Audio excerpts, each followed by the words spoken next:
Pimpinan tegas yang dialamatkan kepadanya semakin jauh. Presiden Prabowo tersandera kepentingan politik? Sebuah analisis mendalam. Ketika Prabowo Subianto akhirnya dilantik sebagai Presiden Republik Indonesia, banyak yang melihatnya sebagai puncak dari perjalanan panjang politik dan militernya. Sosok yang dikenal tegas, lugas, dan kadang meledak-ledak ini dianggap mampu membawa kepemimpinan yang berbeda dari para pendahulunya. Harapan itu lahir bukan hanya dari sejarah militernya, tetapi juga dari transformasi citra politik yang telah ia bangun dalam beberapa tahun terakhir, terutama sejak bergabung dengan pemerintahan Presiden Jokowi. Namun belakangan muncul kritik tajam, baik dari kalangan pengamat maupun oposisi, bahwa ketegasan yang dahulu dilekatkan padanya justru semakin menguap. Sebagian bahkan berani mengajukan hipotesa ekstrim alias fitnah keji. Prabowo kini tersandera oleh kepentingan politik. Apakah hipotesa ini berdasar? Atau justru merupakan penilaian prematur yang tidak memahami konteks kompleks pemerintahan?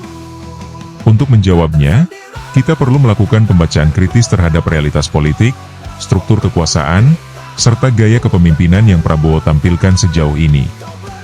Prabowo, sejak awal masa kampanyenya, sudah menyadari bahwa gaya militeristik yang terlalu keras tidak dapat sepenuhnya diterjemahkan dalam praktik pemerintahan sipil. Ia menyadari bahwa seorang presiden bukan komandan pasukan. Dia adalah pemimpin dari rakyat yang majemuk. Ketegasan dalam konteks demokrasi tidak bisa lagi berarti perintah satu arah yang harus diikuti tanpa kritik. Dalam demokrasi, ketegasan harus diimbangi dengan sensitivitas terhadap dinamika sosial politik dan kemampuan bernegosiasi. Sebagai contoh, ketika Prabowo menghadapi gejolak elit partai koalisi yang berebut posisi dan pengaruh, banyak yang menilai ia terlalu kompromistis, terlalu akomodatif, dan tidak menunjukkan taring sebagaimana diharapkan. Tetapi mari kita telaah lebih dalam. Apakah seorang presiden seharusnya serta-merta menindak semua yang berseberangan atau membangkang dalam barisannya dengan tangan besi? Atau justru menunjukkan kepiawaian dalam meredam konflik melalui jalur diplomasi internal? Dalam banyak kasus, sikap diam atau langkah kompromi bukan berarti kelemahan, melainkan strategi. Jika kita melihat pernyataan dan langkah Prabowo dalam beberapa bulan terakhir, tampak jelas bahwa ia sedang memainkan peran ganda, sebagai pemimpin eksekutif dan sekaligus penjaga keseimbangan koalisi yang sangat beragam. Politik Indonesia pasca reformasi adalah politik yang penuh dengan tawar-menawar, dan kekuasaan eksekutif tidak pernah bisa dilepaskan dari kepentingan legislatif dan partai-partai besar. Dalam situasi semacam itu, keinginan untuk tegas seringkali berbenturan dengan kebutuhan untuk tetap menjaga stabilitas. Apalagi, Prabowo mewarisi warisan besar dari era Jokowi, stabilitas ekonomi, pembangunan infrastruktur, dan kebijakan luar negeri yang cenderung non-blok dan pragmatis. Untuk mempertahankan dan melanjutkan warisan tersebut, Prabowo tidak bisa bergerak sendirian. Ia butuh jaringan loyalitas, bukan hanya dari militer, tetapi juga dari partai-partai politik, birokrasi sipil, dunia usaha, hingga masyarakat sipil. Dalam konteks inilah kompromi bukan tanda kelemahan, melainkan bagian dari strategi bertahan.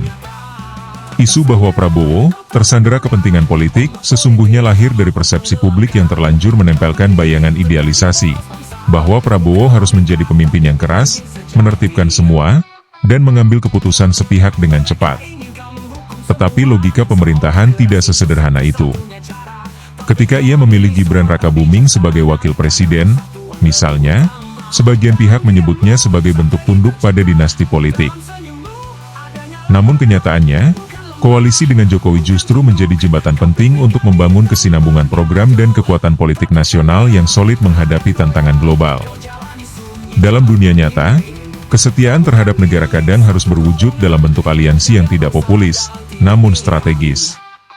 Kalau Prabowo memilih untuk menyapu bersih pembangkangan di internal koalisi dengan pendekatan keras, ia justru akan menciptakan friksi yang bisa menghambat jalannya pemerintahan. Sebaliknya, dengan menjaga stabilitas dan memastikan semua aktor politik tetap dalam orbit kekuasaan, ia mendapatkan keleluasaan untuk menjalankan program-program utamanya, ketahanan pangan, pertahanan nasional, dan diplomasi internasional. Ketegasan seorang presiden, dalam dunia kontemporer, bukan diukur dari seberapa keras ia menghukum lawan, tetapi dari seberapa jauh ia bisa menjaga komitmen awal tanpa kehilangan arah akibat tekanan elit. Perlu juga disadari bahwa tuduhan bahwa Prabowo telah berubah atau kehilangan ketegasan kerap berasal dari kelompok yang sejak awal tidak menginginkannya naik ke tampuk kekuasaan. Mereka membandingkan Prabowo hari ini dengan Prabowo 10 atau 20 tahun lalu, tanpa memahami bahwa kedewasaan politik juga berarti kemampuan untuk menahan diri. Ketika ia tidak melakukan tindakan keras terhadap elit yang bermanuver, itu bukan karena ia takut atau tidak berdaya, melainkan karena ia paham bahwa tidak semua konflik harus dipecahkan dengan konfrontasi. Prabowo juga menunjukkan ketegasan yang halus namun tegas dalam relasinya dengan dunia internasional. Dalam forum-forum global, ia tidak ragu menyuarakan posisi Indonesia yang independen. Ia menguatkan diplomasi pertahanan, membangun aliansi strategis tanpa menjadi subordinat kekuatan besar. Dalam hal ini, Prabowo menampilkan karakter pemimpin nasionalis yang tidak inferior, tetapi juga tidak arogan. Ia tidak mendramatisasi posisi Indonesia sebagai korban, tetapi mengartikulasikannya sebagai pemain penting yang harus dihormati. Dalam soal kebijakan pertahanan, Prabowo juga tidak menunjukkan tanda-tanda kompromi yang membahayakan keamanan nasional. Ia tetap konsisten memperkuat sistem pertahanan nasional dengan pendekatan modern dan efisien. Ia membangun kerjasama dengan berbagai negara tetapi tetap menjaga netralitas. Ini bentuk lain dari ketegasan yang tidak selalu tampak di permukaan. Dalam kebijakan energi, pangan, dan teknologi, Prabowo mulai mengarahkan strategi kedaulatan nasional yang bertumpu pada kekuatan dalam negeri. Kritik bahwa Prabowo kini hanyalah simbol tanpa gigi, atau boneka dari kekuatan politik tertentu, sesungguhnya tidak hanya keliru, tetapi juga tidak adil. Politik Indonesia bukan seperti film laga di mana pahlawan tunggal menyelesaikan semuanya. Prabowo tahu benar bahwa sistem presidensial di Indonesia bercampur dengan realitas parlementer. Ia harus berkompromi bukan karena lemah, tetapi karena sistem menuntutnya demikian. Dan akhirnya, satu hal yang patut dicermati adalah bagaimana Prabowo tetap menjaga kendali personal terhadap narasi besar pemerintahannya. Ia tidak mudah terseret pada isu-isu remeh atau manuver destruktif elit. Ia tetap fokus membangun narasi kedaulatan nasional, memperkuat pertahanan, meningkatkan produksi dalam negeri, dan merancang masa depan yang lebih mandiri. Dalam banyak kesempatan, ia menunjukkan bahwa dirinya masih Prabowo yang dulu, keras jika perlu, tetapi juga bijak jika itu lebih berguna bagi bangsa. Tuduhan bahwa Prabowo tersandra politik mungkin menarik dari sudut pandang retorika, tetapi sangat lemah dalam substansi. Yang sebenarnya terjadi adalah, Prabowo sedang memainkan seni kepemimpinan dalam medan tempur yang tidak lagi berupa medan fisik, melainkan medan politik yang penuh jebakan dan ilusi. Justru disitulah ujiannya, mampu memimpin tanpa kehilangan arah, tegas tanpa menjadi otoriter, dan kompromistis tanpa kehilangan prinsip. Jika Prabowo bisa terus menjaga keseimbangan ini, maka sejarah akan mencatatnya bukan hanya sebagai pemimpin yang tegas, tetapi juga sebagai negarawan sejati. Bilang kau telah berubah, tak lagi garang, tak lagi lantang. Tapi mereka lupa satu hal, negara ini bukan medan perang.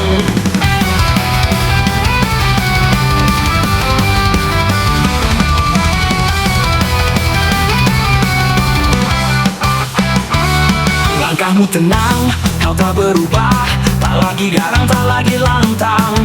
Tapi mereka lupa satu hal, negara ini bukan medan perang. Langkahmu tenang, sikapmu bijak, bukan karena takut, bukan karena lemah, tapi karena kau tahu arah, menjaga negeri dengan langkah nyata. Tak tersandera, kau tak tergoda, ombak politik tak mampu tenggelamkan. Kau berdiri tegak di poros bangsa, bukan boneka tapi pemimpin sejati.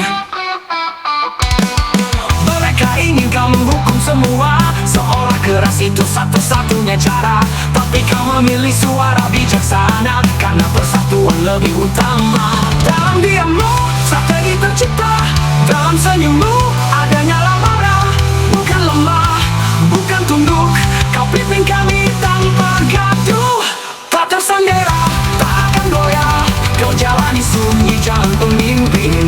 Kau bukan milik satu golongan, kau jaga bangsa dalam tiap pilihan. Tak mau berjalan tak sendiri, bersama rakyat membangun negeri.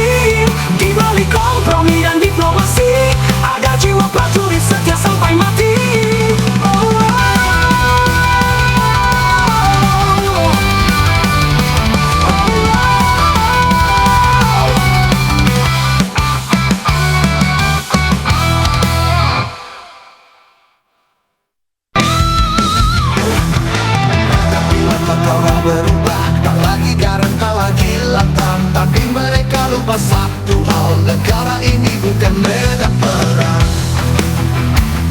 Langkahmu tenang, sikapmu bijak, bukan karena takut, bukan karena lemah, tapi karena kau tahu arah, menjaga negeri dengan langkah nyata. Tak tersandera, kau tak tergoda, ombak politik tak mampu tenggelamkan. Kau berdiri tegak di poros bangsa, bukan boneka, tapi pemimpin sejati. Mereka ingin kau menghukum semua, seolah keras itu satu-satunya cara. Tapi kau memilih suara bijaksana, karena persatuan lebih utama. Dalam diammu strategi tercipta, dalam senyummu adanya labara. Bukan lemah, bukan tunduk, kau pimpin kami tanpa gaduh. Tak tersandera, kau tak tergoda, ombak politik tak mampu tenggelamkan. Kau berdiri tegak di poros bangsa, bukan boneka, tapi pemimpin sejati.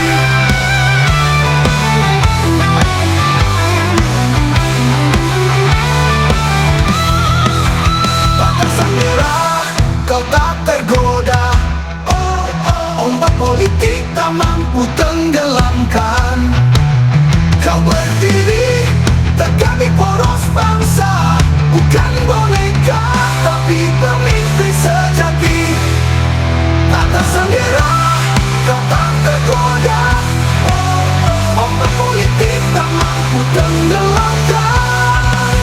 Kau berdiri tegak di poros bangsa, bukan boneka, tapi pemimpin sejati.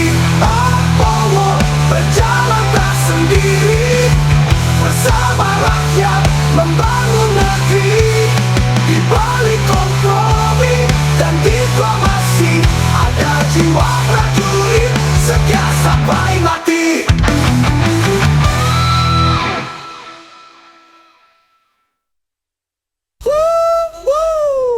Dalam diammu strategi tercipta, dalam senyummu adanya labara. Bukan lemah, bukan tunduk, kau pimpin kami tanpa gaduh.